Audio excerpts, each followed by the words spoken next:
నిర్గమకాండము 14వ అధ్యాయము page number 56వ page పాత నిబంధన పుస్తకాల్లో 25వ వచనాన్ని మనందరము కలిసి చదువుకుందాం. వారి రథ చక్రములు ఊడిపడినట్లు చేయగా వారు బహు కష్టపడి తొలగుచుండిరి. అప్పుడు ఐగుప్తీయులు ఇశ్రాయేలీయుల ఎదుట నుండి పారిపోదుము రండి, యెహోవా వారి పక్షమున మనతో యుద్ధము చేయుచున్నాడని వారితో చెప్పిరి.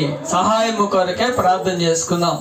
మోకరించగలిగిన వారు మోకరించండి, మోకరించలేని వారు మీ తలలో ఉంచుకొని ప్రార్థనలో ఏకీవించండి. పరిశుద్ధుడా పరిశుద్ధుడా ప్రేమ కలిగిన ప్రభువా, నీకే వందనాలు, లెక్కలేనటువంటి స్తుతులు స్తోత్రములు నాయనా. ప్రభువా, నీవే నన్ను జ్ఞాపకం చేసుకోండి, కృప చూపించండి, బలపరుస్తూ రమ్మని అడుగుతూ ఉన్నాను నా ప్రభువా. ప్రభువా, అదేవిధంగా నా ప్రభువా చదవబడినటువంటి వాక్యాన్ని మీరు జ్ఞాపకం చేసుకోండి, కృప చూపించండి. ప్రభువా, నీ ఆత్మ చేతన ప్రభువా, ప్రభువా మీరేనా ప్రభువా మాకు సహాయపడుతూ రమ్మని అడుగుతూ ఉన్నాను నా ప్రభువా. ప్రభువా, మీ వాక్యం చేత మాత్రమే మాట్లాడి ప్రభువా మాకు కావాల్సినటువంటి వర్తమానాన్ని మాటలు మాకు దయచేస్తూ రమ్మని నజరేయుడైన యేసు నామములో స్తుతించి ప్రార్థించండి వేడుకుంటున్నాను తండ్రి, ఆమేన్.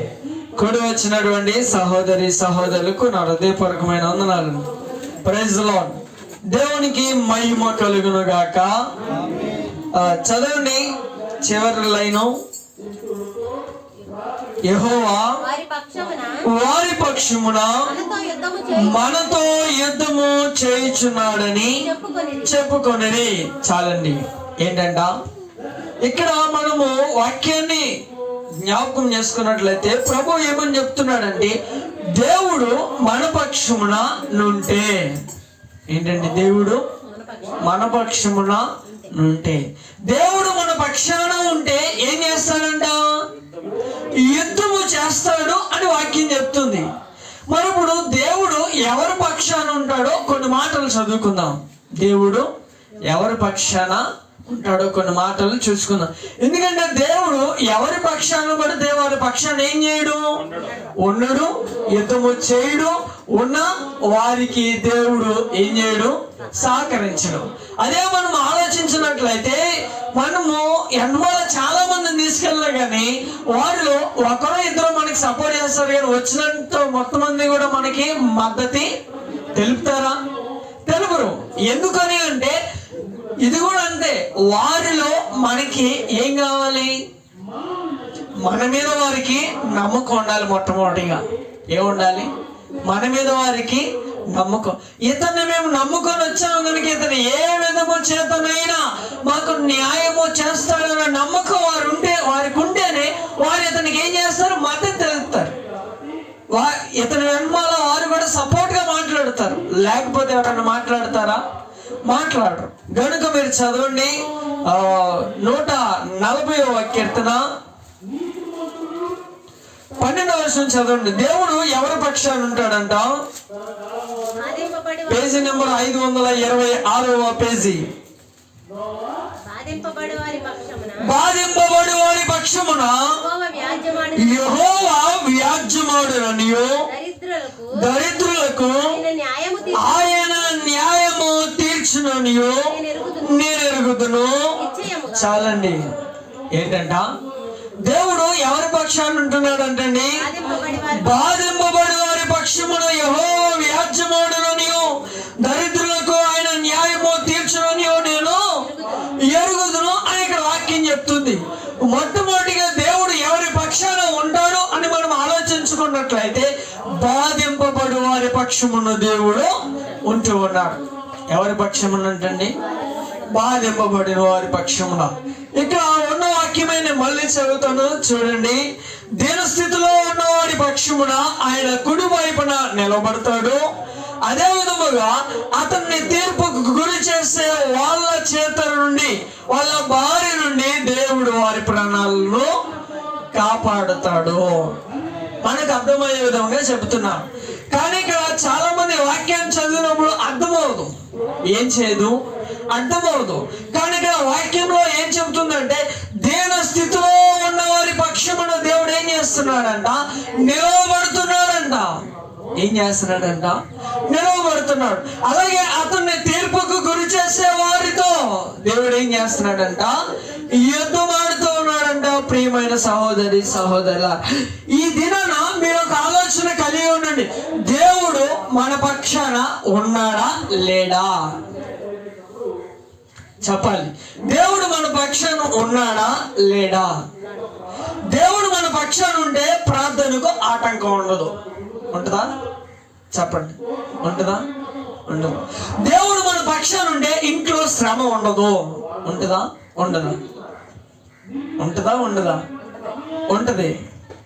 సరే, దేవుడు మన పక్షాన ఉంటే మనకి విరోధి ఎవరు కూడా ఉండరు. ఉంటారా? ఉండరా? ఉంటారా? ఉండరా? ఉండరా? ఉంటారు. వాక్యం చెప్తుంది కదా, మీరు యుద్ధము చేయనది లోకనాథులతో కాదు గాని ఆకాశ మండలంలోను అంధకార సంబంధమైన దురాత్మలతోనూ మీరు యుద్ధము చేయవలను గనుక దేవుడిచ్చు సర్వంగ కవచమును మీరు ఏం చేయాలి? ధరించుకోవాలి. అవి ఏమిటో అందరికీ తెలుసు కనుక ఇప్పుడు దాని ప్రత్యేకం మనకు అవసరం లేదు. కానీ ఇప్పుడు బాధింపబడి వారి పక్షమున దేవుడు ఏం చేస్తున్నాడంట? నిలబడుతున్నాడంట. ఏం చేస్తున్నాడంటండి? అంటే ఇప్పుడు మనందరము కూడా బాధింపబడుతున్నామా? బాధించబడలేదా?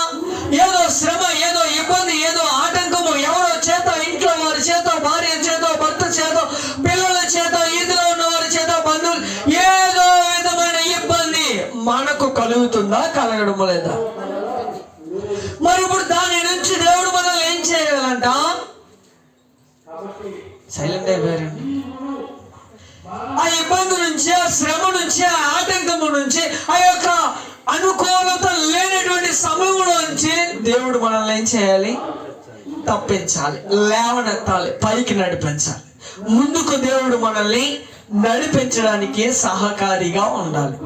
మరి ఇప్పుడు దేవుడు మన పక్షమున ఉంటే మనకి ఇవన్నీ కూడా సాధ్యము అవుతాయి. ఇంకొక మాట కూడా చదవండి. 109వ కీర్తన 31వ వచనము.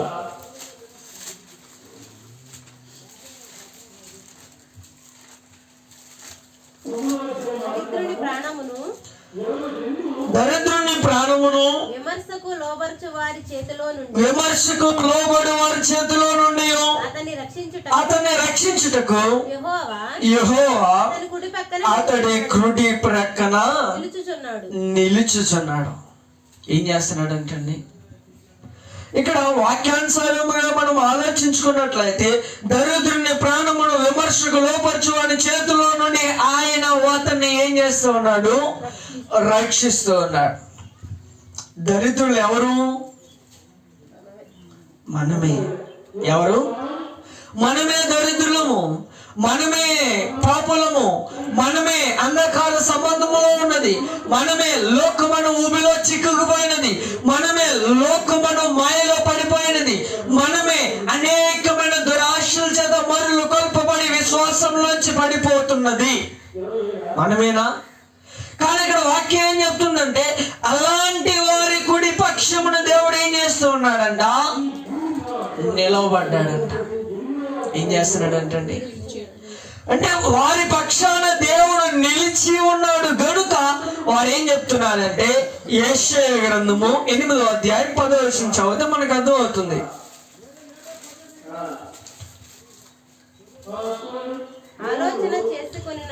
ఆలోచన చేసుకొనినను అది వ్యర్థమగును, మాట పలికినను అది నిలవదు, దేవుడు మాతో ఉన్నాడు. చాలండి. ఏంటంట? దేవుడు చెప్పాలి. దేవుడు మనతో, చెప్పండి, దేవుడు మనతో ఉన్నాడు గనుక ఆలోచన చేసుకునేను అది ఏమైపోతుందంట? వ్యర్థమైపోతుందంట. మాట పలికినను అదేం చేయట్లేదంట. అంటే ఇప్పుడు మన మాటకి ఏమి లేదు? బలము లేదు. ఏమి లేదు మన మాటకి. మన ఆలోచనకి ఏమి లేదు? స్థిరత్వం లేదు. స్థిరమైన ఆలోచన మనము చేయట్లేదు. ఏ విధమైన ఆలోచన చేత అయినా కానీ నువ్వు దేవుని ప్రణాళికను తెలుసుకోనకపోతే నీ పక్షాన దేవుడు నిలిచి ఉన్నాడు. మరి ఇప్పుడు దేవుడు పక్షాన నిలిచి ఉండాలా వద్దా? చెప్పండి మీరు. దేవుడు మన పక్షాన నిలిచి ఉండాలా వద్దా? మరి దేవుడు మన పక్షాన నిలిచి ఉండాలి అని అంటే మనం ఏం చేయాలి? అంతేనండి. దేవుడు చెప్తూనే ఉంటాడు, దరిద్రుల పక్షాన్ని నేను నిలిచి ఉంటున్నాను, బాధింపబడి వారి పక్షాన్ని నిలిచి ఉంటున్నాను, శ్రమలో ఉన్న వారి పక్షాన్ని నిలిచి ఉంటున్నాను, ఆపదలో ఉన్న వారి పక్షాన్ని నిలిచి ఉంటున్నాను, శ్రమకు ఎదురుల్లో వారి పక్షాన్ని నిలిచి ఉంటున్నాను. ఎవరైతే వారికి శ్రమ తెస్తూ ఉన్నారో శ్రమ వచ్చేటటువంటి వారి కుడి పక్కన నేను నిలిచి ఉన్నానని దేవుడు వాక్యం చెప్తుంది. అంటే మనం మొత్తానికి ఏ విధము చేతనైనా దేవుడు మనతోనున్నాడు. ఏం చేస్తున్నాడు దేవుడు? మరి ఈ దినాన్ని నేను మిమ్మల్ని అడుగుతున్నటువంటి ప్రశ్న ఏంటంటే, మీ కుటుంబంలో దేవుడు ఉన్నాడా?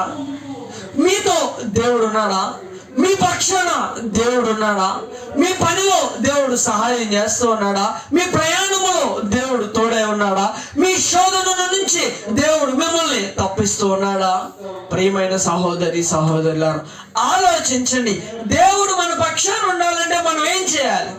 దేవుడు మన పక్షాన యుద్ధం చేయాలంటే మనం ఏం చేయాలి?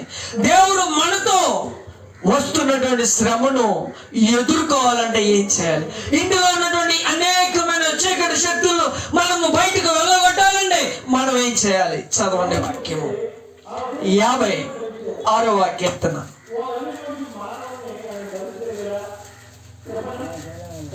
56వ కీర్తన 9వ వచనం కాడ నుంచి కొన్ని వచనాలు చదవండి. నేను మొరపెట్టు దినమున నా శత్రువులు వెనుకకు తిరుగుదురు, దేవుడు నా పక్షముగా ఉన్నాడు అని నాకు తెలియను.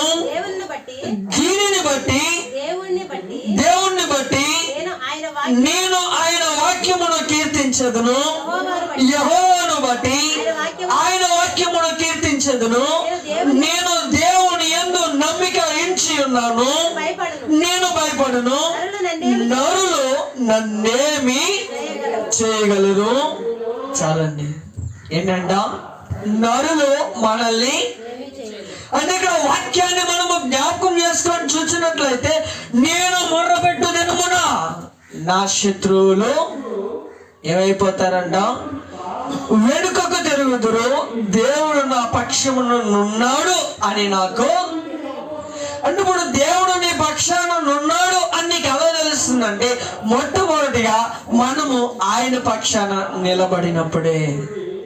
ఎవరి పక్షాన నిలబడినప్పుడు? యేసు ప్రభు వారిని సిలువ వేయమన్నప్పుడు ఆయన పక్షాన ఎవరైనా ఉన్నారా? చెప్పరేంటండి? ఆయన ఒక్కడే నిలబడ్డాడు. మిగిలిన వారంతా ఇతనికి సిలువ వేయండి అని చెప్పారు. కానీ అప్పుడు దేవుడు ఒక్కడే ధైర్యముగా ఏం చేశాడు? నిలబడి. కానీ ఇప్పుడు ప్రభు ఏమని అడుగుతున్నాడు అంటే, మీరు నా పక్షాన నిలవబడడానికి సిద్ధంగా ఉన్నారా? ఏం చేయాలంటే మనము దేవుని పక్షాన్ని నిలబడడానికి సిద్ధముగా ఉండాలి. దేవుణ్ణి ఆరాధించడానికి సిద్ధపాటు కావాలి. దేవుని పక్షాన నిలిచి ఉండడానికి కూడా ఏం కావాలి? ఇప్పుడు సిద్ధపాటు అనేది మనకి చాలా ప్రాముఖ్యత అనే వాక్యము చెబుతూ ఉన్నది. గనుక నీవు నేను ఆలోచన చేసినట్లయితే, ఎప్పుడైతే మనం మొరపెడుతున్నామో, ఎప్పుడైతే మనము ప్రార్థన చేస్తూ ఉన్నామో, అప్పుడు దేవుడు మనకి ఏం చేయాలంట? చెప్పాలి. దేవుడు మనకి ఏం చేయాలి? సహాయము చేయాలి. మాట్లాడట్లేదండి. దేవుడు మనకి ఏం చేయాలి? మరి ఇప్పుడు దేవుడు మనం ఎంత ప్రార్థన చేసినా, ఎంత కన్నీరు గడిచినా, ఎంత మోకాలు వేసి ప్రభువుని గోజాడినా, ఆయన మనకి ఏం చేయట్లేదు? చేస్తున్నాడు అంటారా? చేయట్లేదు. మరి చేయనప్పుడు దేవుడు మన పక్షాన ఉన్నాడా ఉండనట్ట? మేము వెళ్ళి అనేక పక్షాన్ని నిలబడుతున్నాం. ఎవరో వచ్చి నీ కొడుకును కొట్టారంటే నీ కొడుకు పక్షాన్ని నువ్వు నిలబడతావు? నిలబడతావు కదా. ఎందుకని?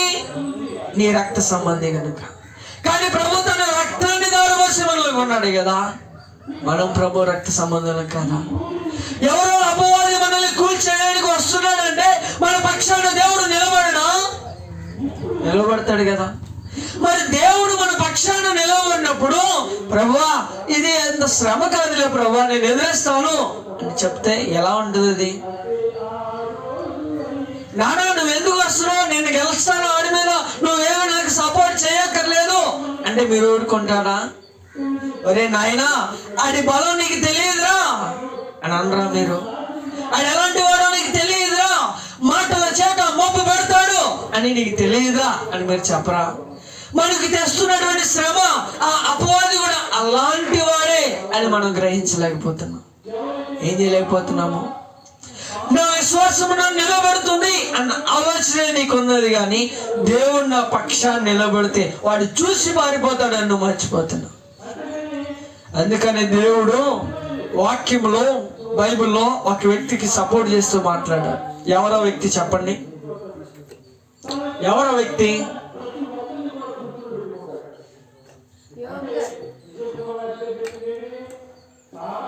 ఇతని వంటి వాడు ఎవడును లేడు అని ప్రభు ఎవరి గురించి సాక్ష్యం ఇచ్చాడు? చాలా మంది ఉన్నారు. ఎవరో ఒకరి పేరు చెప్పండి. దావీదు గారి కొరకు, ఇంకా యోబు గారి కొరకు, ఇంకా మోషే, ఇంకా చెప్పాలి జఫన్యా గారి కొరకు దేవుడు ఏం చెప్తున్నాడండి? జఫన్యా గ్రంథం మీరు చదివినట్లయితే ఇతడి వంటి వాడు ఎవడునూ నాకు కనబడలేదు అని వాక్యం చెప్తుంది. ఎవరంట? జఫన్యా. మీరు నేను ఆలోచించినట్లయితే అతడు చేస్తున్నటువంటి ప్రార్థన, అతడు చేస్తున్నటువంటి మొక్కల జీవితము, అతడు దేవుడి వాక్యాన్ని వివరించడంలో అనుభవం కలిగినటువంటి వ్యక్తిగా ప్రభు సేవలో నిలబడ్డాడు కదా. ఎందుకు అనంటే కేవలము దేవుడు అతని పక్షాన నిలవబడ్డాడు గనక. ఎవరి పక్షాన నిలబడ్డాడు దేవుడు? జఫన్యా గారు. ఎందుకని నిలబడ్డాడు అని అంటే ఊరికినే కాదు. మీరు కావాలంటే జఫన్యా గ్రంథము 3-4 అధ్యాయాలు మీరు చదువుకున్నట్లయితే మీకు ఆ మాట చాలా క్లియర్ గా కనబడుతుంది. ప్రియమైన సహోదరి సహోదర, మీరు చెప్పిన విధముగానే యోబు గారి పక్షాన్ని కూడా దేవుడు నిలబడ్డాడు. యోబు వంటి వాడు ఎవడునూ నాకు కనబడలేదు అని దేవుడు వాక్యం చెప్తుంది. ఎందుకనంటే శ్రమ వచ్చినా ఇబ్బంది వచ్చినా నా తండ్రి నన్ను విడిచిపెట్టలేదన్న నమ్మకము ఆయనలో ఉంది గనక. నేను వాక్యం చదువుకుంటుండే నాకు ఈ మాట వచ్చి వచ్చింది. ఏంటంటే మీరు చనిపోయే వరకు కూడా సజీవుడైన దేవుని మీద నమ్మకం ఉంచుడి అని. ఏం చేయాలంటే మనం దేవుని మీద నమ్మకం ఉంచాలి. మన నమ్మకం దేవుని మీద ఉందా అండి? నిజం చెప్పండి, మన నమ్మకం దేవుని మీద ఉందా? లేదు. అప్పులో ఉన్నప్పుడు ఎవరైనా వచ్చి సహాయం చేస్తే వారి మీదే నమ్మకం. ఇబ్బందులు ఉన్నప్పుడు ఎవరైతే మనల్ని ఆదరిస్తారో వారి మీదే మన నమ్మకం. దుఃఖంలో ఉన్నప్పుడు ఎవరైతే వచ్చి మనల్ని ఆదరణగా మాట్లాడి మనల్ని బలపరుస్తారో వారి మీద మన నమ్మకం. కానీ వారిని దగ్గరికి పంపించినటువంటి దేవుని మీద నీ నమ్మకం ఉండట్లేదే. ఎందుకు? మరి అలాంటప్పుడు దేవుడు మన పక్షాన్ని నిలబడతాడా? మరి అలాంటప్పుడు దేవుడు మనతో మాట్లాడతాడా? దేవుడు మన పక్షాన్ని యుద్ధం చేస్తాడా? దేవుడు నిన్ను ఆయన రాజ్య సైన్య వారసుడిగా నిన్ను చేసుకుంటాడా? ఆయన సైన్యముగా మనం నిలబడగలమా? ప్రియమైన సహోదరి సహోదరులారా, మీరు ఆలోచించండి. దేవుడు మన పక్షాన ఏం చేయాలంట?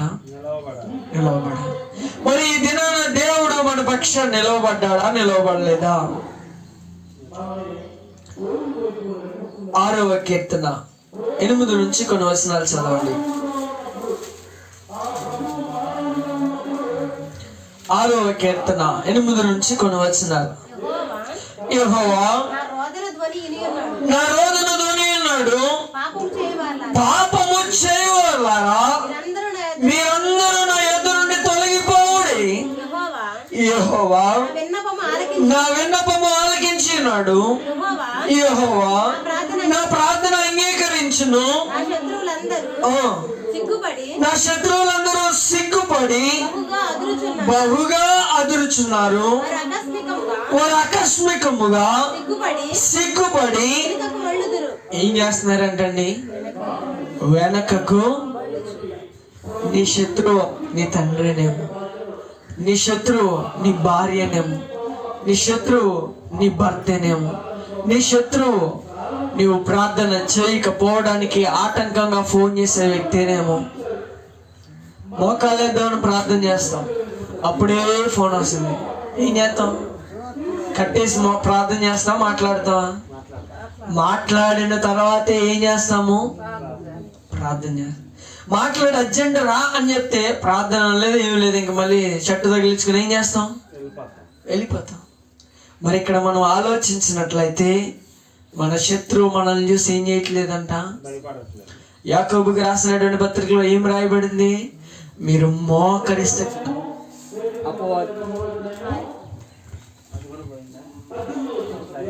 అపవాది మీ యొద్ద నుంచి ఏమైపోతాడు?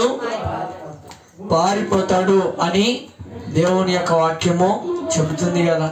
అంటే ఇప్పుడు మనము మోకరించకుండా ఏం చేస్తున్నాడు? అపవాది మనల్ని ఆపుతున్నాడు. అంటే ఇప్పుడు మనం మోకరించకపోవడం వలన అపవాదిని ఏం చేయలేకపోతున్నాము? ఎదిరించలేకపోతున్నాము. కనుక దేవుడు మన పక్షాన్ని ఏం చేయట్లేదు? పోరాడలేకపోతున్నాడు. దేవుడు మనతో నిలిచి ఉండలేకపోతున్నాడు. కనుక మీరు ఆలోచించినట్లయితే దేవుడు చెప్తున్నటువంటి మాటలు ఏమిటి అని మనం చూసుకున్నట్లయితే, ఇక్కడ వాక్యంలో చెప్పబడుతున్నటువంటి మాటలు ఏమిటి అని అంటే, దేవుడు మన పక్షాన ఏం చేయాలి? యుద్ధం చేయాలి, మనతో నిలవబడాలి. శిష్యులతో చెప్తాడు కదా, ఇదిగో నేను మీ మధ్యన నిలిచి మీతో మాట్లాడుతున్నాను, కానీ మీరెవరూ నా స్వరం విని నన్ను గుర్తుపట్టలేకపోతున్నారే అన్నప్పుడు ఎంత కఠినమైన పరిస్థితి మనకు వచ్చేసింది. వాక్యమే చెప్తుంది ఏమిటి అని అంటే, దేవుడు నీ పక్షాన నిలవబడడానికి వచ్చాడు, దేవుడు నీ పక్షముగా యుద్ధం చేయడానికి వచ్చాడు. మోషే చెప్తాడు కదా, మీరు ఓరకనే నిలిచి ఉండి యెహోవా మీ పక్షాన్ని ఏం చేస్తాడు? ఎందుకనే ప్రజల్ని ఓరికనే ఉండి నిలిచి ఉండి చూడండి అని చెప్తున్నాడు అంటే, ఆల్రెడీ మోషే మోకరించి ఏం చేస్తున్నాడు అక్కడ? ఇప్పుడు మన పక్షాన్ని ఇప్పుడు మనం అందరం ఏం చేయాలి? మోకరించుట ద్వారా అపవాదిని మన మధ్యలో ఏం చేయగలం? వెళ్ళగొట్టగలం. నిద్రను అపవాదిని, ఆవలింతను అపవాదిని, ఎవరో పిలిచారని అపవాదిని, ఇక్కడి నుంచి బయటకు తీసుకురావడానికి వచ్చినటువంటి అపవాదిని మనం ఏం చేయాలి? ఇప్పుడు అవి శోధన కాదా? అది ఆటంకం కాదా? దేవుని వాక్యం వినకుండా మనకి అడ్డొస్తున్నటువంటి విధమైనవి అవి కాదా? నీవు ఆలోచించినట్లయితే నైట్ 11 అయినా న్యాయం కోసం వారు నువ్వు నిలబడుతున్నావు, కానీ నీ కుటుంబాన్ని నువ్వు జయించడానికి దేవుడి సన్నిధిలో, నీ ఇంటిలో, ప్రార్థన గదిలో నువ్వు మోకరించి ఏం చేయలేకపోతున్నావు? ప్రార్థన చేయలేకపోతున్నావు. మరి అలాంటప్పుడు దేవుడు మన పక్షాన యుద్ధం చేయగలడా? దేవుడు మన పక్షాన్ని నిలవగలడా? నీ కుటుంబంలో ఉన్నటువంటి అపవాదిని, నీ కుటుంబంలో ఉన్నటువంటి అపవిత్ర ఆత్మని దేవుడు బయటికి తోలివేయగలడా? ఎందుకు చేయలేకపోతున్నాడంటే, మనము దేవుడి పక్షాన నిలిచిలేము గనుక. ఏం లేము?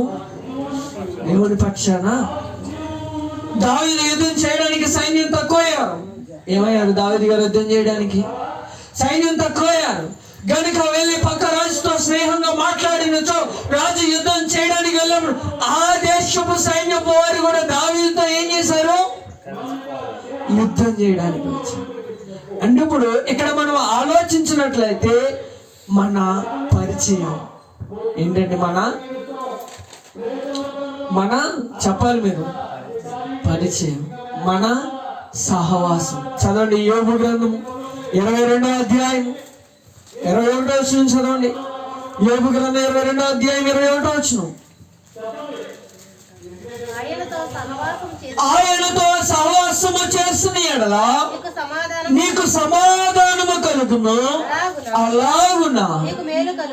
అంటే ఇప్పుడు దేవుడు మన పక్షాన నిలిచి ఉండాలి అని అంటే మనము దేవునితో ఏం చేయాలి? అంటే ఇప్పుడు నీ సహవాసము ఎవరితో? ఏంటండి నీ సహవాసము? ఎవరితో చేస్తున్నావు సహవాసం? ఎవరితో చేస్తున్నాడు సహవాసం? ఆలోచించండి. ఇంకొక వాక్యాన్ని కూడా చదవండి. 1 దినవృత్తాంతాల గ్రంథము 28వ అధ్యాయం 9వ వచనం.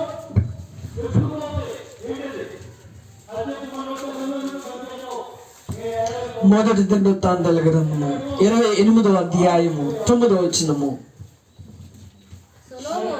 సొలొమోనా, నా కుమారుడా, నీ తండ్రి యొక్క దేవుడైన యెహోవా అందరి హృదయములను ఏంటంటే పరిశోధించువాడును, ఆలోచనలన్నిటినీ సంకల్పములన్నిటినీ ఎరిగిన వాడునై ఉన్నాడు.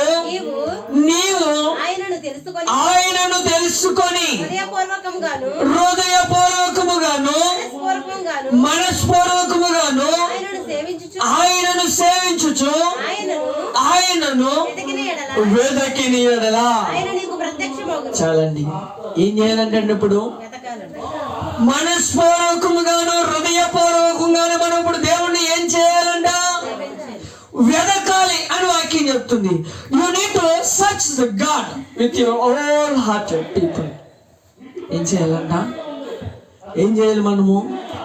చెప్పాలి. ఏం చేయాలి మనము? ఏం చేయాలి మనము? ఈ దినాన మనము తీర్మానం చేసుకుందాం. ప్రతి ఒక్కరు మాట్లాడండి. మనందరము కలిసి దేవుణ్ణి ఏం చేద్దాం? చెప్పాలి. ఏం చేద్దాం? దేవుణ్ణి ఆరాధిద్దాం. ఏం చేద్దాం? దేవుణ్ణి అందరము కలిసి హృదయపూర్వకముగా మనస్సుపూర్వకంగాను ఏం చేయాలంట? దేవుణ్ణి వెతికితే ఆయన నీకు ఏమవుతాడు? ప్రత్యక్షమవుతాడని వాక్యం చెప్తుంది కదా. ఇంకా ఏం చెప్తుంది అని అంటే, if you seek him he will be founded you. ఇంకా కింద చదవండి అక్కడ. ఆయన మీకు ప్రత్యక్షమవుతాడు నీవు ఆయనను విసర్జించిన ఎడల. ఏం చేస్తాడంటే, నీవు దేవుణ్ణి వెతుకుతున్నట్లయితే ఆయన నీకు ప్రత్యక్షం అవుతాడు. నీవు దేవుణ్ణి తృణీకరించినట్లయితే ఆయన నిన్ను నిత్యక్షముగా ఏం చేస్తాడంట? ప్రభువు చేత మీరెవరు త్రోసివేయకూడదని నా ఆలోచన. ఏం చేయకూడదు? మనం అందరూ కేవలం మీరందరూ మీ హృదయపూర్వకంగా ప్రభువుని వెతకాలి అని నేను ఆశపడుతున్నాను. ప్రియమైన సహోదరి సహోదరులారా, ఒక తీర్మానానికి రండి. ప్రభువా, నేను నా హృదయపూర్వకంగా నేను ఏం చేస్తాను? వెతుకుదాం వద్ద దేవుణ్ణి. దేవుణ్ణి వెతుకున్నట్లయితే ఆయన మనకి ఏమవుతాడు? ప్రత్యక్షమవుతాడు, కనబడతాడు. కనుక మన సహవాసం ఇప్పుడు ఎవరితో ఉండాలి? చెప్పండి. ఇప్పుడు మన సహవాసం ఎవరితో ఉండాలి? మాథ్యూ గారు నా సహోదరుడు. ఎవరండి మాథ్యూ గారు? చెప్పాలి. మాథ్యూ గారు ఎవరు? నా సహోదరుడు, నా ఫ్రెండ్. ఎవరు? నా స్నేహితుడు. ఇప్పుడు నేను ఆపదలో ఉన్నాను. నా ప్రియమైన స్నేహితుడు, మా ఇద్దరు బంధం చాలా బలంగా ఉన్నది. నేను ఆపదలో ఉన్నాను. వస్తాడా రాడా? చెప్పండి. వస్తారా రారా? నాకు శ్రమ వచ్చింది, ఇబ్బంది వచ్చినాయి, వస్తాడా రాడా? నాకు సంతోషం కలిగింది, ఆయన వస్తాడా రాడా? ఎందుకు వస్తాడు? నేను ఎవరితో సహవాసం చేస్తున్నాను? అతనితో సహవాసం చేస్తున్నాను. అతడు ఏం చేస్తాడు? నేను అతనితో సహవాసం చేశాను కనుక నా యొద్దకు వస్తాను. నేనే పరిస్థితిలో ఉన్నా, ఏ విధమైన సిచ్యువేషన్ లో ఉన్నా, ఏ విధముగా నేను నడుచుకుంటున్నా, నన్ను సరి చేయడానికైనా, ప్రేమించడానికైనా, నాతో మాట్లాడడానికైనా, నాతో వాదించడానికైనా ఏం చేస్తాడు? ఇప్పుడు వస్తాడు. ఎందుకని? నా సహవాసం అతనితో ఉన్నది కనుక. అందుకని వాక్యం చెప్తుంది ఇక్కడ ఏమనంటే, ఆయనతో సహవాసము చేస్తున్న యెడల నీకు సమాధానము కలిగిద్ది. ఏం కలిగిద్దంట? ఇప్పుడు కుటుంబాల్లో సమాధానము ఉన్నదా లేదా? దేవుడు మన పక్షాన నిలిచి ఉండాలంటే మొట్టమొదటిగా మనము దేవుడితో సహవాసము చేసి ఉండాలి. ఆయన పక్షాన మనము నిలబడి ఉండాలి. ఇంకా చదవండి. 34వ కీర్తన 10వ వచనము.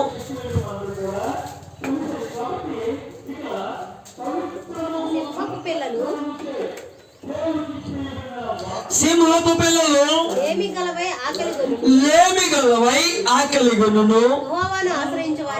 యెహోవాను ఆశ్రయించు వారికి ఏ మేలు కొదువ.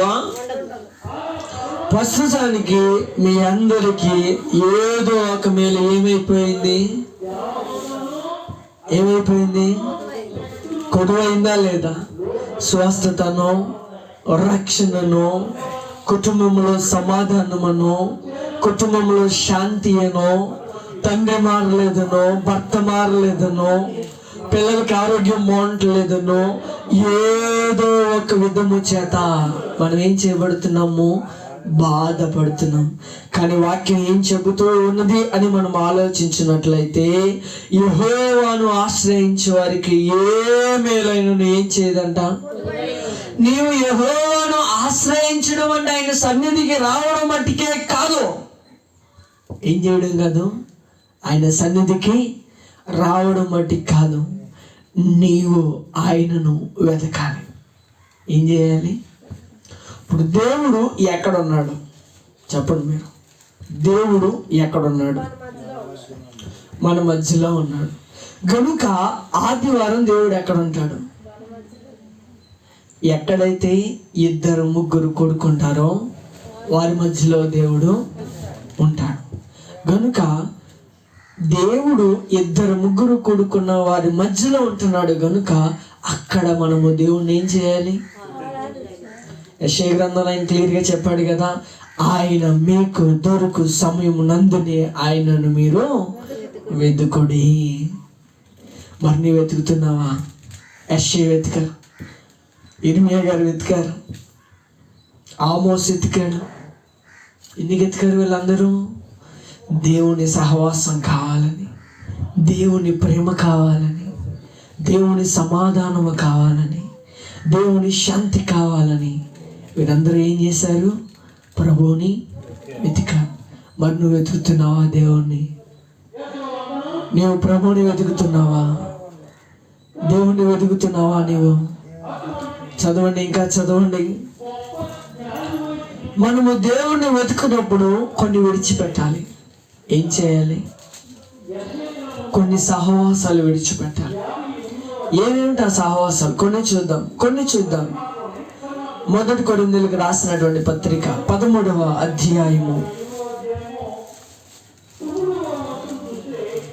1 కొరింథీయులకు రాసినటువంటి పత్రికలో ఒక మాట రాయబడింది. అది మనందరికి కంటత వాక్యమే, తీయక్కర్లేదు అని నేను అనుకుంటున్నాను. 1 కొరింథీయులకు రాసినటువంటి పత్రిక 15వ అధ్యాయము 33వ వచనం చదవండి. 15వ అధ్యాయము 33వ వచనము. దుష్ట సాంగత్యము మంచి నడవడికను ఏం చేస్తుందంట? అన్నప్పుడు దుష్ట సహవాసము మంచి నడవడికని ఏం చేస్తుంది? అన్నప్పుడు దేవునితో సహవాసము చేయడానికి వెళుతున్నటువంటి మనము దుష్ట సహవాసాన్ని ఏం చేయాలి? ఎందుకని దుష్ట సహవాసాన్ని విడిచిపెట్టాలి అని అంటే, స్నేహితులుగా ఉండతగని వారితో విశ్వాసులు సహవాసము చేయడం వలన వారికి గొప్ప అపాయం ఏముందండి? వారికి చెప్పాలి. ప్రియమైన సహోదరులారా, మాట్లాడుకోకుండా వాక్యం వినండి. ఏంటంట వాక్యం చెప్తుంది? స్నేహితులుగా ఉండతగని వారితో విశ్వాసుల సహవాసము చేయడం వలన వారికి గొప్ప అపాయం పొంచి ఉన్నది. ఎందుకని? 6 నాళ్ళు ఒకరితో సహవాసం చేస్తే ఏమైపోద్ది అంటండి? అతనిలాగా ఇతడు ఏమైపోతాడు?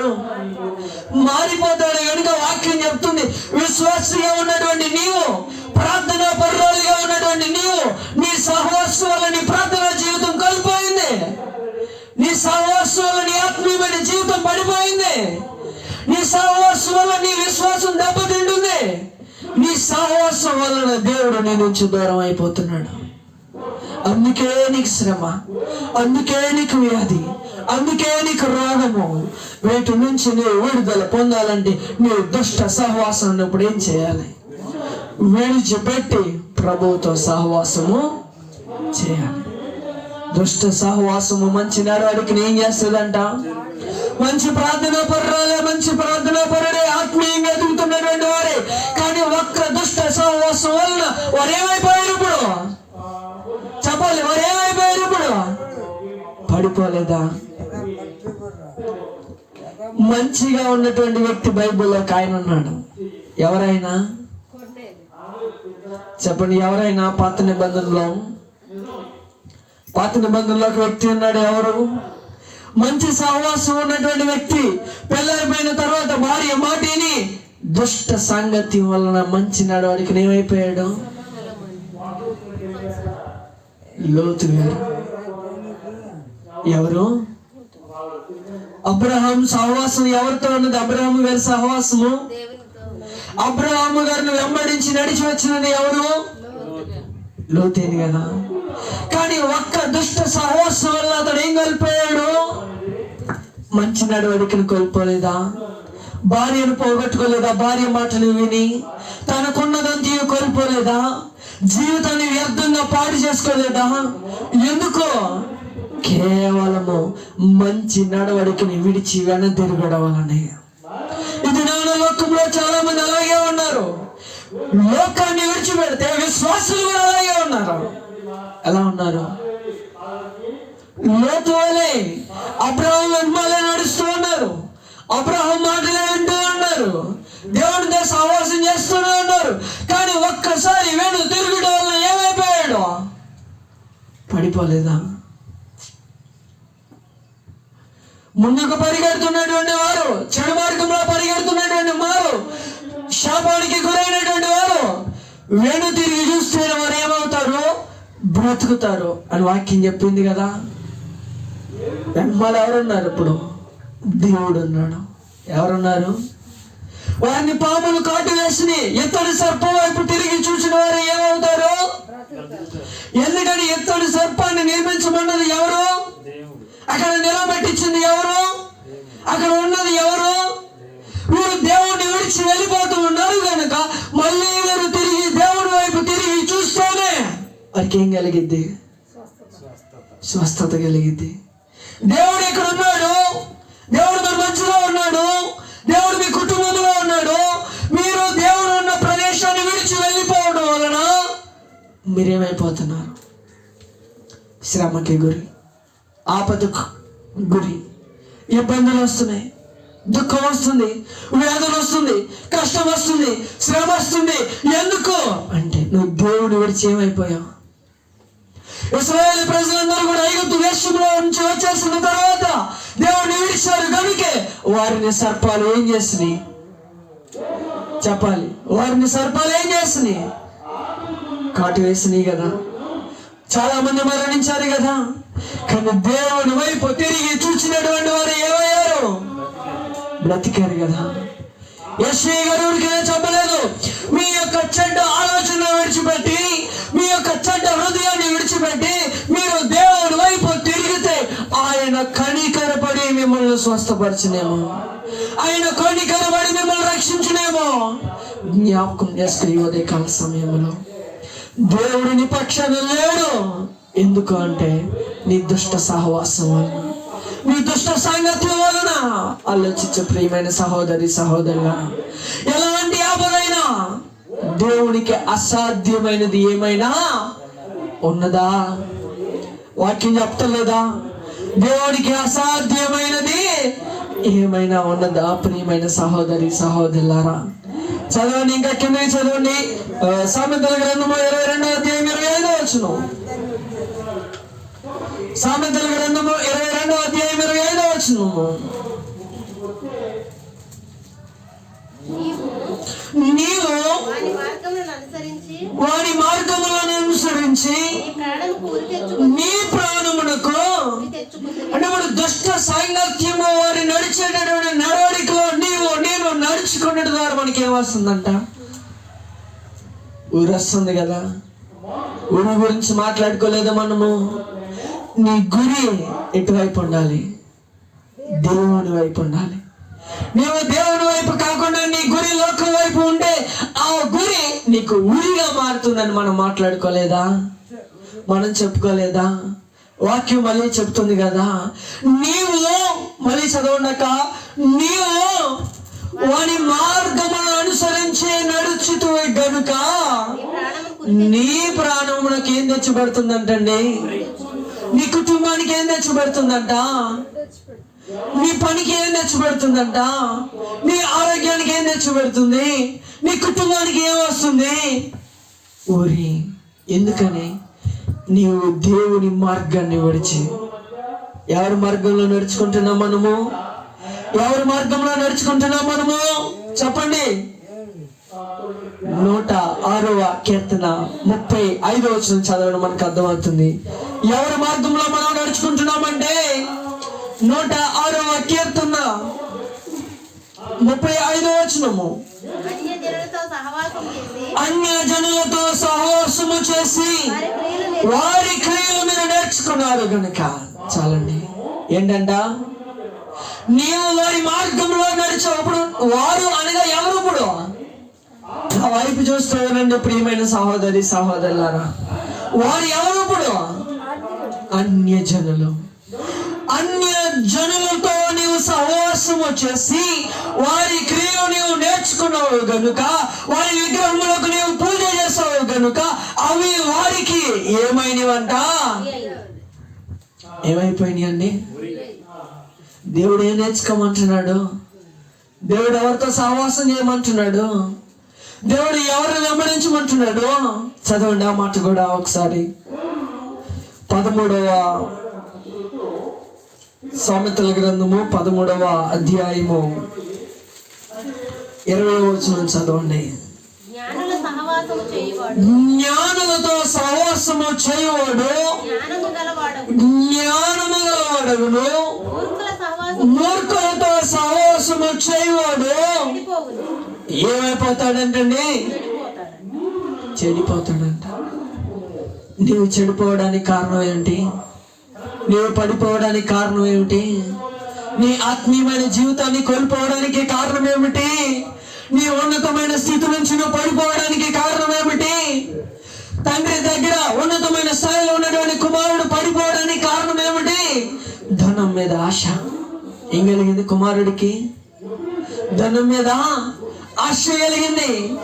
ఏం కలిగింది? లోకం మీద ఆశ కలిగింది. ఏం కలిగింది? లోకం మీద ప్రేమ పుట్టింది. ఏం కలిగింది? దేవుని విడిచిపెట్టాడు. ఎందుకు వచ్చిందా పరిస్థితి? దేవుని సహవాసాన్ని కాదనుకున్నాడు. ఎందుకు వచ్చిందా జీవితము? దేవుడు కాదనుకొని లోకమే కావాలని వెళ్ళిపోయాడు కనుక చివరికి అతనికి ఆహారం ఎక్కడ దొరికింది? పందిని ఎవరైనా ఇష్టపడతారండి? కానీ వాటిని తినే ఆహారాన్ని ఇప్పుడు ఏమయ్యాడు? తినడానికి సిద్ధపడ్డాడు. ఎందుకని? మంచి త్రోవను విడిచిపెట్టాడు. దేవుని విడిచిపెట్టాడు. దేవుని సహవాసాన్ని విడిచిపెట్టాడు. ఆయన త్రోవను విడిచిపెట్టాడు. ఈ జ్ఞానుల సహవాసాన్ని విడిచిపెట్టాడు. కనుకే నీవు కూడా ఎలా ఉంటున్నావు జాగ్రత్తగా పరిశీలించుకో. నీవు కూడా ఎలా ఉంటున్నావు జాగ్రత్తగా పరిశీలించుకో. కొన్ని మాటలు చదువుకొని ముగిద్దాం. త్వరగా చదవండి. ఎఫెసీయులకు రాసినటువంటి పత్రిక 5వ అధ్యాయము 6వ వచనము.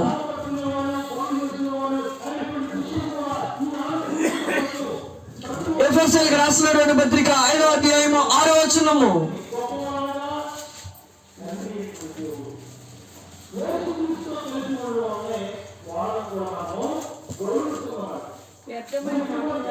వ్యర్థమైన మాటల వలన ఎవడనో మిమ్మల్ని మోసపరచనీయకుడే, ఇటు క్రియల వలన దేవుని ఉగ్రత మీ మీదకి.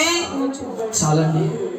ఏమొస్తుందంట? దేవుని యొక్క, చెప్పండి, నా వైపు చూస్తుంటే నేను చెప్పేస్తాను. దేవుని యొక్క ఉగ్రత ఎందుకు వస్తుందంటే మన మీదకి?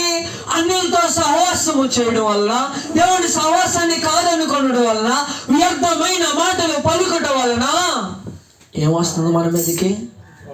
మరి దేవుని ఉగ్రత నుంచి మనం తప్పించుకోవాలంటే ఏం చేయాలి? త్వరగా యెషయా గ్రంథము 27వ అధ్యాయము 5వ వచనము. ఇలాగ జరగకుండానట్లు జనులు నన్ను ఆశ్రయించవలెను, నాతో సమాధాన పడవలను, వారు నాతో సమాధాన పడవలెను. ఏం చేయాలంటే ఇప్పుడు దేవుని ఉగ్రత వారి మీదకి రాకుండా ఉండాలంటే, ఇలాగ జరగకుండా ఉండాలంటే జనులు దేవునితో ఇప్పుడు ఏం చేయాలి? సమాధాన పడాలంటే ఇప్పుడు మొట్టమొదటిగా దేవుణ్ణి మనం ఏం చేయాలి? నీవు ఒక వ్యక్తిని గాయపరచావు, అతను ఎక్కడికో వెళ్ళిపోయాడు, ఎక్కడ ఉన్నాడో నీకు తెలియదు. నువ్వు అతన్ని వెతికి బ్రదర్ తెలియక చేస్తా నన్ను మన్నించమని నువ్వు అడిగేదాకా అతను నువ్వేం చేయాలి ఇప్పుడు?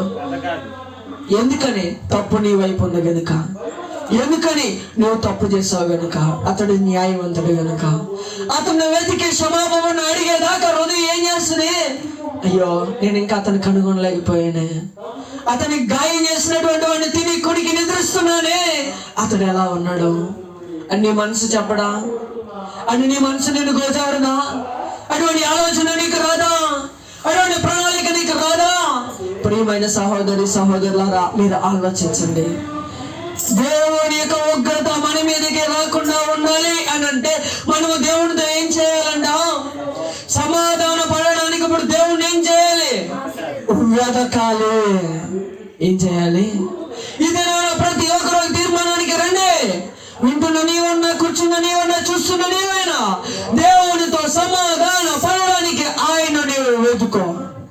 ఏం చేయాలి ఇప్పుడు? దేవుణ్ణి మనము వెతికితేనే దేవునికి మనకి ఏం కలిగింది? సమాధానము కలిగిన తర్వాత నువ్వేం చేయకూడదు? త్వరగా చదవండి. సామెతలు 9:6. సామెతలు 9:6 తీస్తున్నటువంటి వారు త్వరగా చదవండి. ఏంటండి? ఇటు జ్ఞానము లేని వారై ఉండక బ్రతుకుడి, తెలివి కలుగ చేయు మార్గములో చక్కగా అన్నాడు. ఇప్పుడు దేవుడి మార్గంలో తెలివి వస్తుందా? అన్యజనుల మార్గంలో తెలివి వస్తుందా? పాపుల మార్గంలో తెలివి వస్తుందా? దుష్టుల మార్గంలో తెలివి వస్తుందా? ఇప్పుడు ఏ మార్గంలో మనకి తెలివి? ఏ మార్గంలో మనకి జ్ఞానం? ఏ మార్గంలో దేవుడు మనకి దొరుకుతాడు? చెప్పండి. ఇప్పుడు యథార్థవంతుల మార్గమే కదా, జ్ఞానుల మార్గమే కదా, దేవుని మార్గమే కదా, తండ్రి మార్గమే కదా. ఈ మార్గంలో కాకపోతే మనకి ఇంకెక్కడ ఏం కలగదు? చెప్పాలి. ఇంకెక్కడ ఏం కలగదు? సమాధానం దొరకదు. మంచి మార్గం ఏదో మనకి తెలియదు. 2 పేతురు రాసినటువంటి పత్రిక 2వ అధ్యాయం 2వ వచనం. 2 పేతురు రాసినటువంటి పత్రిక 2వ అధ్యాయం 2వ వచనం.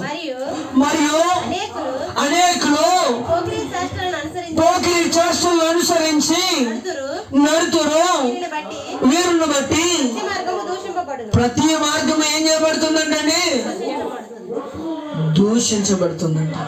ఏం చేయబడుతుందంట? ఇప్పుడు మనము ఎవరము? మనము ఎవరము? మనము ఎవరము?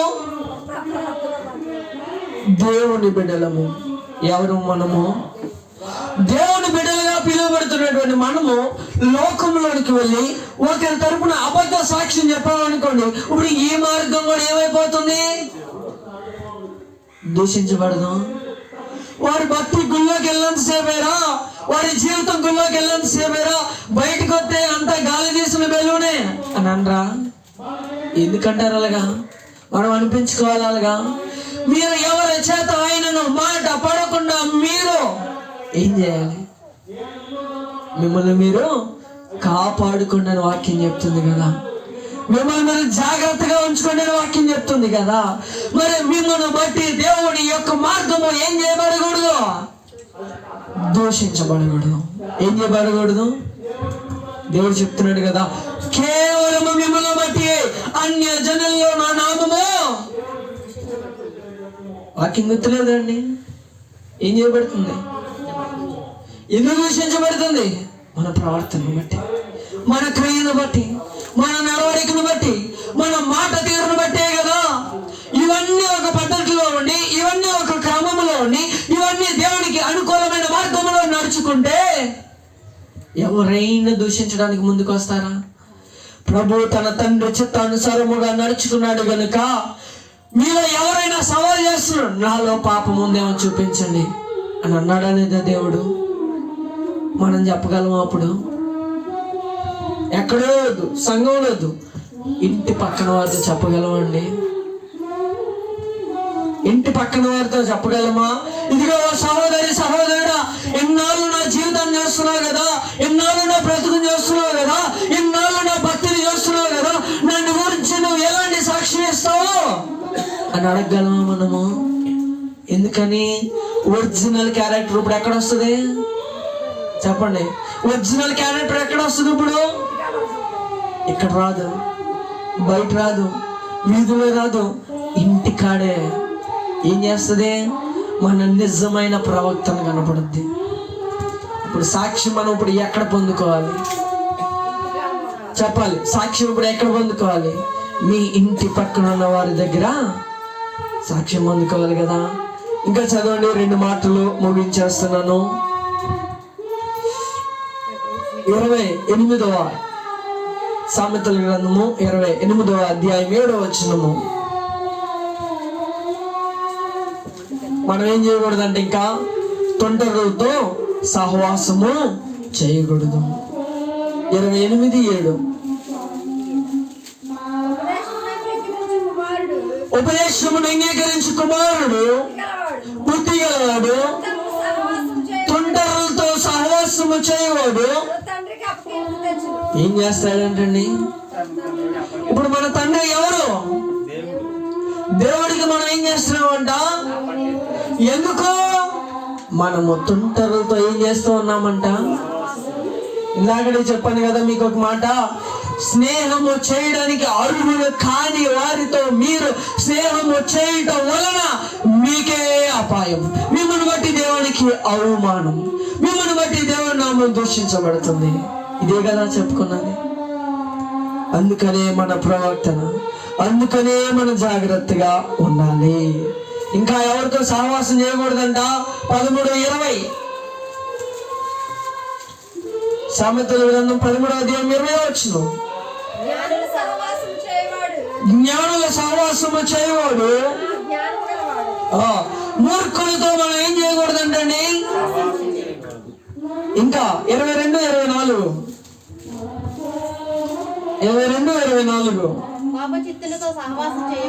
కోప చిత్తులతో సహవాసము చేయకము. ఎవరితో సహవాసం చేయకూడదంటండి? వాక్యం చెప్పేస్తున్నప్పుడు ముఖం ఏం చేస్తాం మనం? అప్పుడప్పుడు కోపంగా మార్చేస్తున్నాం కదా, ఎంతసేపు మా బుర్రలు తింటాం ఆపమని. అలాగే వాక్యం చెప్తుంది ఇక్కడ, కోప చిత్తులతో మనం ఏం చేయకూడదంట? సహవాసం చేయకూడదంట. వాక్యంలోనే కాదు, బయట కూడా ఎవరైతే కోపంగా ఉంటారో వారికి మనం ఏం చేయాలి చెప్పరేంటండి? దూరంగా ఉండాలి. కోప చిత్తులతో మనం ఏం చేయకూడదు? సహవాసము చేయకూడదు. ఇంటిలో ఉంటే ప్రార్థనతో నీవు అతన్ని మార్చేయాలి. ఎందుకని? నీవు రక్షణ పొంది 20 సంవత్సరాలు అయింది, నువ్వు రక్షణ పొంది 5 సంవత్సరాలు అయింది అంటే 5 సంవత్సరాల పాపతో నీవు సమానం. ఆమెకి మాట్లాడదాం రాదా? ఏం చేస్తుందో తెలియదా? మనం ఏం మాట్లాడుకుంటున్నాం అతనికి అర్థమవుదా? 5 సంవత్సరాల బాబుకి పాపకి అర్థమవుదా? మరి నీవు కూడా స్థితిలో ఉన్నావు కనుక దేవుని వాక్యం ఏం చెప్తుందో మీకు అర్థం అవ్వట్లేదా? ఎలా ఉండాలో మీకు అర్థం అవ్వట్లేదా? ఇంట్లోనే ఉంటుంది కోపం, వీధిలో ఉండదు. ఎక్కడ ఉంటుంది? భర్తలో అనుకోండి, భార్యలో అనుకోండి, పిల్లలు అనుకోండి. వారు నువ్వేం చేయాలి? ఇప్పుడు నీ ప్రవర్తన ద్వారా అతను నువ్వేం చేయాలి? ఒక్క మాట చెప్తున్నానండి, ప్రార్థన చేస్తే వ్యక్తి మారతాడా?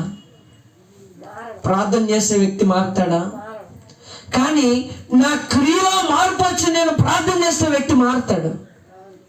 క్రియలో మార్పు లేదు, జీవితంలో మార్పు లేదు, ప్రార్థన చేస్తే ఎలా మారతాడు చెప్పండి? ఇది ఎలా ఉంటుందంటే, చెట్టు లేదు ఏరు లేదు కానీ పండు వచ్చింది అన్నట్టు ఉంటుందంటండి.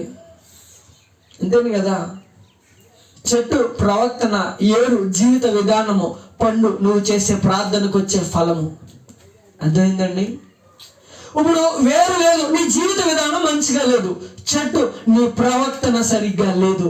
ఫలం కావాలంటే ఎక్కడ వస్తుంది? నీ ప్రార్థన ఫలం రాదు కదా.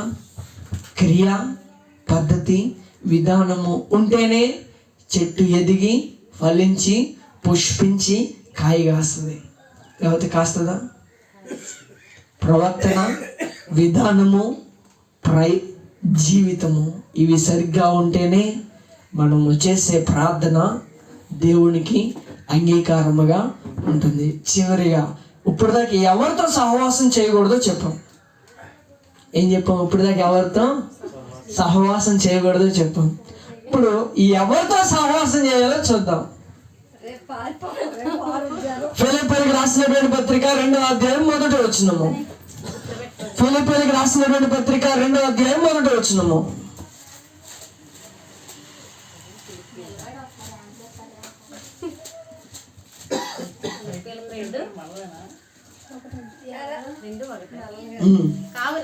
కావున క్రీస్తునందు ఏ హెచ్చరిక అయినను ప్రేమ వలన ఆదరణ అయినను ఆత్మయందు ఏ సహవాసమునైనను. చాలండి. ఇప్పుడు ఏ సహవాసం అంటండి?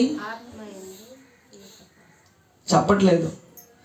ఆత్మయందు ఏ సహవాసమునైనను మీరేం చేయకూడదు? విడిచి పెట్టకూడదు.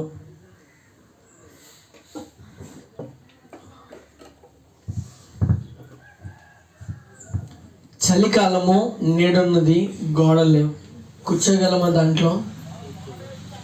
వేసవకాలము గోడలున్నాయి, నీరు లేదు, కూర్చోగలమా?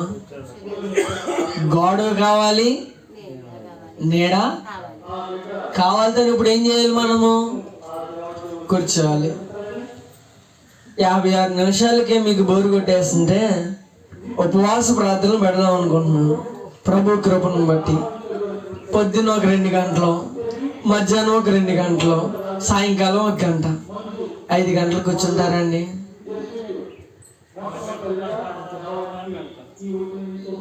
అంటే వాక్యం మట్టుగా నేను చెప్పేది 2 గంటలు. ప్రార్థన చేయడానికి అందరూ మోకరిస్తారు కదా, అది వేరే విషయం. ఇప్పుడు వాక్యం 1 గంట 2 గంటలు వింటేనే ఇప్పుడు మనలో ఏమి రాదు? భారం రాదు. వస్తుందా? భారం రావాలా వద్దా? ఇప్పుడు హృదయంలో మంట రేగాలా వద్దా? మారలేదను, రావట్లేదను, రక్షణ అనుభవంలోనికి వారు రాలేదను, ఈ మంట మనలో ఏం చేయబడాలి? రేగాలని. ఇప్పుడు వాక్యం చేత ఇప్పుడు ఏం చేయాలి? బలువులు ఇచ్చుకొని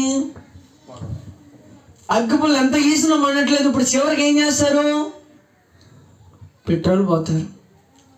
ఇప్పుడు దాకా సూదుతో గుచ్చుకోవట్లేదు అని చెప్పి ఒకసారి బలుని తీసుకుంటాం. ఎందుకని? అదైనా దిగిద్దేమోనని. వాక్యాన్ని అర్థం చేసుకోండి. ఇప్పుడు ఆత్మలో ఏ సహవాసమునైనా మనం ఏం చేయకూడదంట? విడిచి పెట్టకూడదు అని వాక్యం చెప్తుంది. ఇప్పుడు ఆత్మ యందు ఏ సహవాసమును మనం ఇప్పుడు ఏం చేయకూడదు? ఇప్పుడు ఇది ఆత్మ సహవాసమా, శరీర సంబంధమైన సహవాసమా? అప్పుడే ఆపేయమన్నారు. మరి ఇది ఆత్మ సంబంధమా, శరీర సహవాసమా? అంతే కదా. వాక్యము 2 అంచెల ఖడ్గము, అది ఎటైనా కోసేస్తుంది. జాగ్రత్తగా ఉండాలి. గనుక మీరు ఆలోచించండి. ఇప్పుడు దాకా కొన్ని విధములైన సహవాసం మనం చేయకూడదని మాట్లాడుతూ వచ్చాం. త్వరగా చెప్పండి ఏంటవి?